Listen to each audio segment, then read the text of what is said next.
Olá, boa noite, estamos chegando mais uma vez até você com Falando Sério, esse nosso encontro semanal aqui na TV Sete Lagoas, o canal comunitário de Sete Lagoas. A cada semana procuramos trazer algum assunto que seja do seu interesse, para você que nos prestigia com a sua audiência. E hoje vamos falar de arte, mais especificamente de teatro. E vamos divulgar o próximo trabalho da Companhia de Teatro Arte Cínica. E dois dos seus representantes são os nossos convidados nesta noite aqui no Falando Sério. O diretor e também autor, o Gustavo Gomes, e a atriz Márcia Flávia. A Márcia, além de atriz, tem vários outros atributos artísticos que vamos falar aqui ao longo do programa também. Gustavo, seja bem-vindo e que essa nova peça que vem aí repita o sucesso das anteriores. Muito obrigado, eu quero agradecer a TV Sete Lagoas por dar essa oportunidade de estar falando sobre essa peça e uma boa noite aos espectadores. E vamos sim fazer um bom sucesso, tenho certeza, porque o tema é bastante abrangente, é uma crítica social, mas que com bastante humor. Aliás, é uma característica do seu trabalho, né? A crítica social, né, Gustavo? Com certeza. Há pessoas que dizem que é um besteirol, que nosso gênero é besteirol, uns falam que é teatro de revista, outros falam que é comédia. Eu costumo dizer que quem gosta de rótulo é marca de cerveja, sabe? Então, assim, eu não me importo com rótulos. O que importa é que a gente faça um bom trabalho, né? A gente tem a preocupação com o texto, com o cenário, com o figurino, e isso aqui dá qualidade para o nosso trabalho, que nós já estamos há 10 anos aí, na praça, né, com a Companhia Arte Cínica, e a crítica social com humor, aquela velha história, a gente ri das nossas próprias desgraças, né, assim, entre aspas, essa palavra meio pejorativa, mas é isso que a gente faz mesmo. Mas, pois é, Gustavo, a propósito disso, o que vocês apresentam no palco é meio surreal ou tira o su e fica o real? É o real da vida, do dia a dia das pessoas?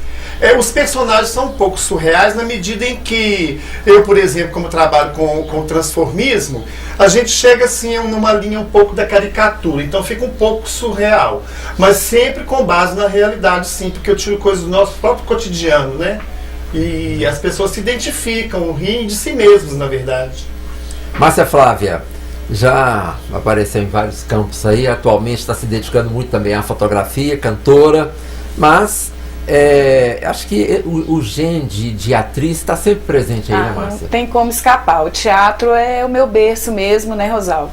E o trabalho dentro dentro da Companhia Arte Cínica é muito prazeroso no sentido da gente usar essa ferramenta fantástica que é o teatro para criticar mesmo, para cutucar a ferida e ao mesmo tempo fazer todo mundo rir disso, né? Porque chorar é só ligar a TV no jornal e na novela também, que até novela hoje tá... O horário eleitoral. O horário eleitoral tá mais para rir. Eles estão fazendo a concorrência fortíssima com a gente. Vamos falar sobre isso. Aliás, até o nome da companhia, né? Brinca com isso, né, Márcia? Nós somos os cínicos. Os cínicos, com certeza. Né? Porque, claro, poderia ser arte cênica, mas aí fica sério demais, né?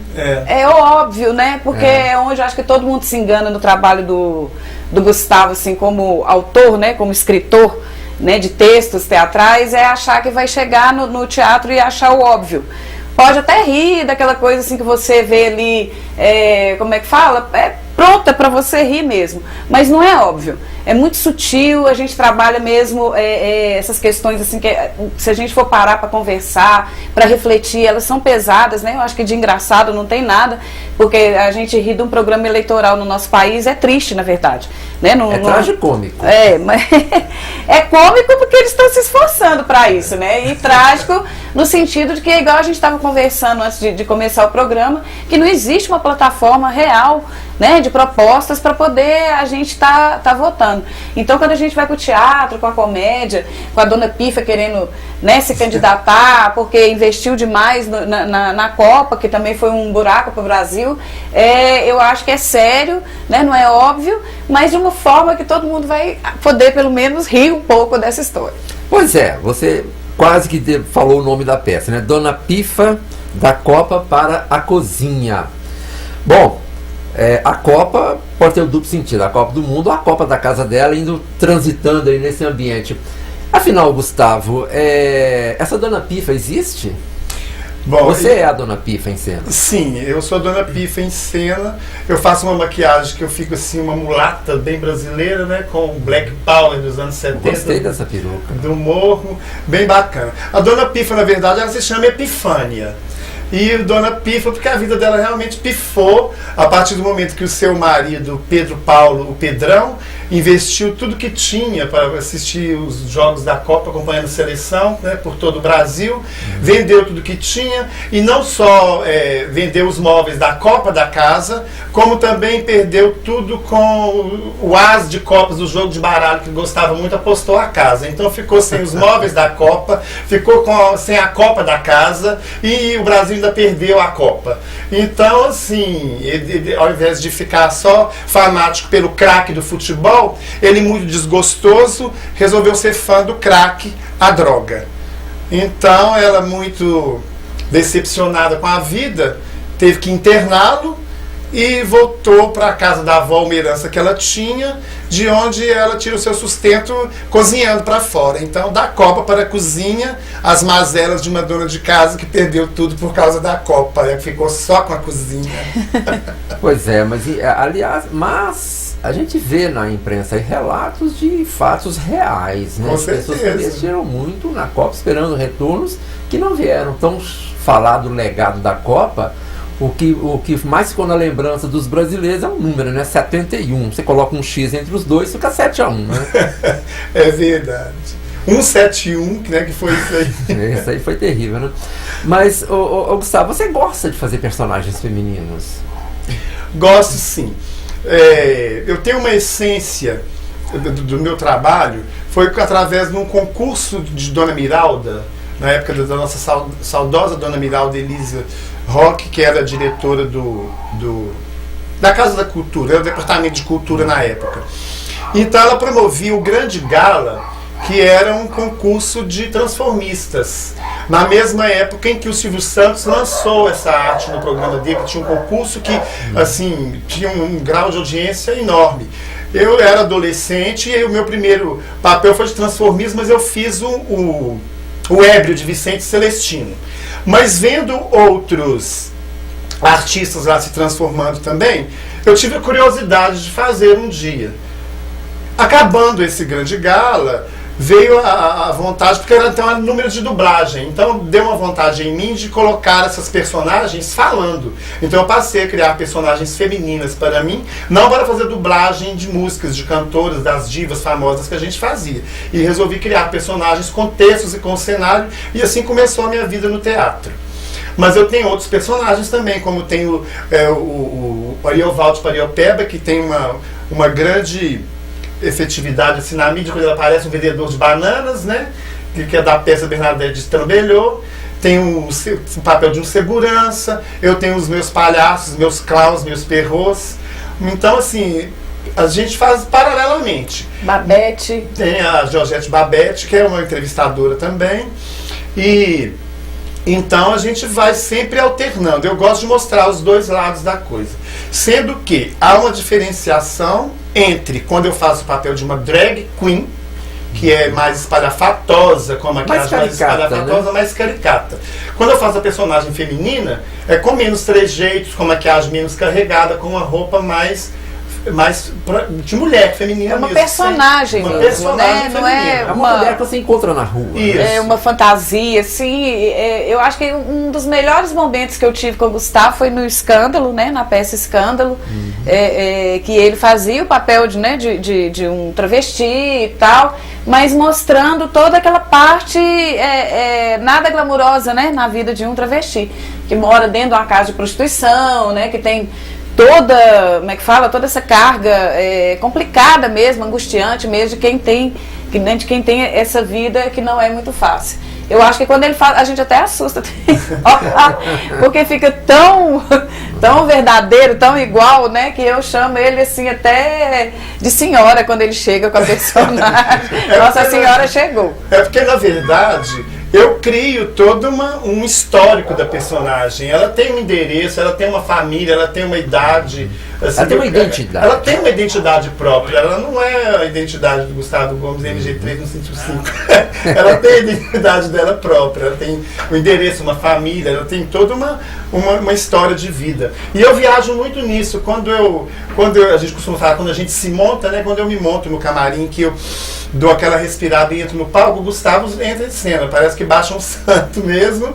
E a personagem entra e eu confio piamente que eu moro naquele endereço, que eu tenho aquela mãe que eu escrevi, que é o meu trabalho, que eu faço o meu laboratório. Quer dizer, as pessoas da plateia não sabem, às vezes os colegas de trabalho sabem, mas é uma coisa que é minha, que eu faço o meu laboratório em casa, na frente do espelho, e falo assim, agora eu sou essa pessoa. Pois é, Gustavo, você escreve, então você cria uma personagem para você próprio interpretar. Sim. Fica mais fácil ou mais difícil? Porque quem não conhece o processo pode pensar, não, ele vai escrever alguma coisa que seja muito parecida com ele, parecida com a personalidade dele, então como que é isso? Não, na verdade, eu tenho fontes de inspiração. Eu me espelho numa vizinha, uma pessoa que eu conheci, eu sempre trabalhei em repartições públicas, né, secretaria de escola, como instrutor de teatro, e ser muito ligado ao carnaval, ligado também ao meio folclórico.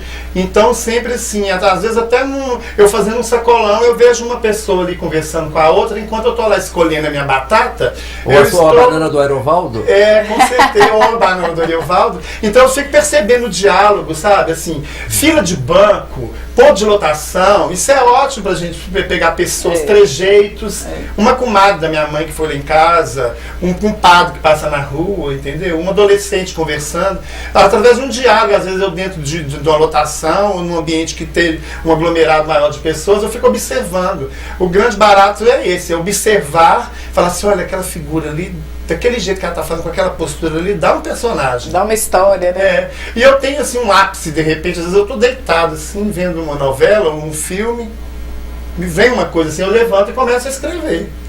Escreve tudo, ele pensa em tudo, no cenário, no figurino, como é que vai ser. Isso eu acho muito bacana, porque isso não é para qualquer pessoa.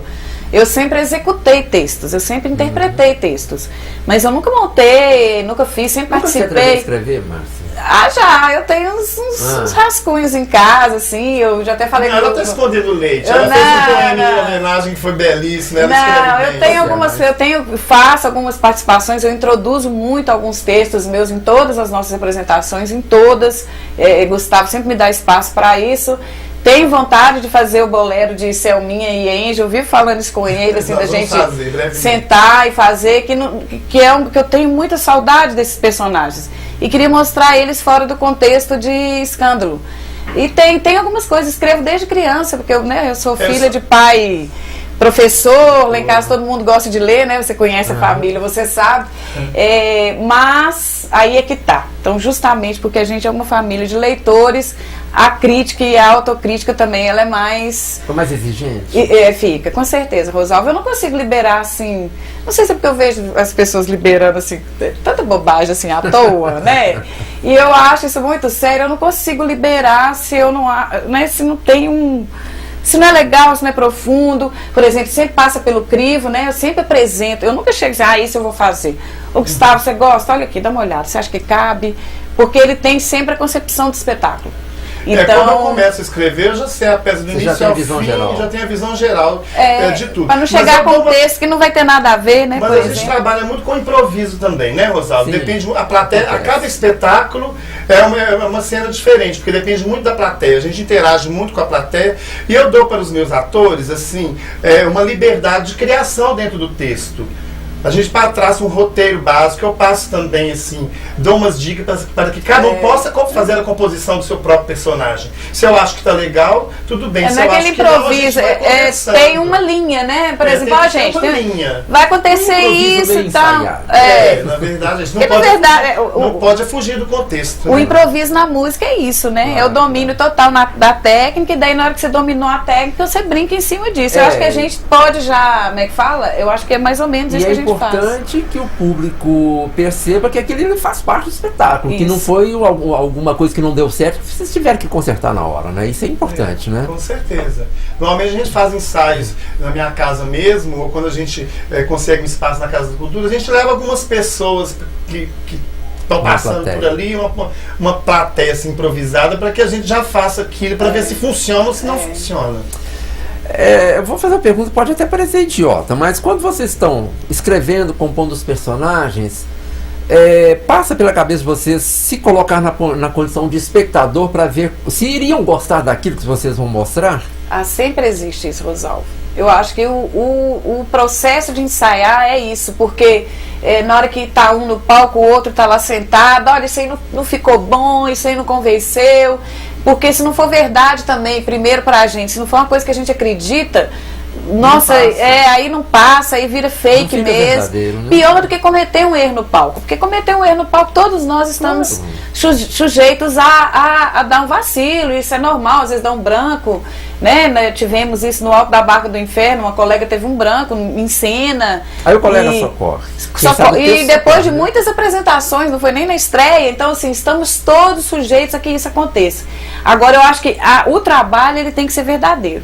Então a gente tem que sentir essa verdade. Tem que estar inteiro no palco. Exatamente. Na hora que sobe ali, já não é Márcio, não é Gustavo, aí já é Pifa, já é Kiki e ninguém segura. A gente é importantíssimo que a gente tenha uma sintonia. Porque eu tenho a direção geral do espetáculo, mas quando eu estou lá ensinando, o meu elenco também está me dirigindo. Porque eu pergunto, o que vocês acharam disso? Porque eu faço os meus ensaios de frente ao espelho, sozinho, mas quando eu vou apresentar para eles, e aí, o que vocês acharam? Então eu também sou aberta à crítica deles, né? E isso é muito bacana, a gente tem essa sintonia. E é importante porque quando um se perde um pouco, a outra pessoa que já sabe, quer dar uma dica, que te dá um alerta, dá um porque tá consciente do que está acontecendo. Nesse elenco em particular, que, né, com a Ângela Ribeiro, Bárbara Ramos, né, que estão junto com a gente, que já são colegas também, que já são... Já fazem parte. Já fazem parte do grupo há muito tempo. Então, assim, mais bacana ainda. Então, há um entrosamento. Aí só esse olhar já é o suficiente. Nossa, sei lá, já precisando de socorro ali, dá uma ajuda. Nós estamos recebendo aqui Gustavo Gomes e Márcia Flávia, que estão divulgando o novo trabalho da Companhia Arte Cênica Dona Pifa, da Copa para a Cozinha. Vamos a um breve intervalo, daqui a pouco nós voltamos.